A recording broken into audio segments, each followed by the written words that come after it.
বাবা পুরো 1 মাস হয়ে গেছে তুমি আমার জায়গা। হ্যাঁ বেটা, আর কিছুদিন যাক, তারপরে আমি চলে যাবো আমার সেটা ছেলের কাছে। এটা তোমার প্রতিদিনের নাটক, তুমি যাও এখন। হ্যাঁ বাবা, কি হয়েছে? তোর বড় ভাই তো আমাকে ঘর থেকেই বের করে দিছে, এখন আমি তোর কাছেই থাকবো। বাবা রাখতে তো আমিও পারবো না, আমারও তো সমস্যা আছে, আমি অনেক ব্যস্ত আছি আর অনেক সমস্যার মধ্যে আছি। বেটা তাহলে আমি কোথায় যাব? তোমার যেখানে ইচ্ছা সেখানে যাও, আমি কিভাবে বলবো? দেখছিস বেটা, আমার 2 ছেলে আমাকে ঘর থেকে বের করে দিয়েছে। এটা তো হওয়ারই ছিল চাচা।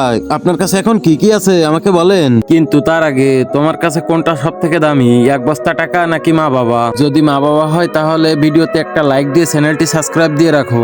যদি লাইক সাবস্ক্রাইব না করো তাহলে বুঝে নেবো তুমি তোমার মা বাবাকে ভালোই বাসো না। বেটা আমার কাছে এখন কিছুই নেই, শুধু এই হাত দুইটাই আছে। তখন ভাগ করে দিছেন আপনার সম্পত্তি, জায়গা জমি বাড়ি ভিটা টাকা পয়সা, আপনার 2 ছেলেকে আদা আদা করে দিছেন, এদের নাম করে দিছেন, বড় লোক বানিয়ে দিছেন, টাকা পয়সা করে দিছেন। এরা তো এখন আপনাকে চিনবেই না। যদি আপনার কাছে টাকা পয়সা থাকতো তাহলে এরা আপনার অনেক যত্ন নিত আর সবসময় আপনার সাথে থাকতো। এটাই হচ্ছে দুনিয়ার নিয়ম চাচা। আরো আগের থেকে আপনার ভাবা উচিত ছিল যে আপনার এক সময় এরকম সময় আসবে। সে কেউ নেই।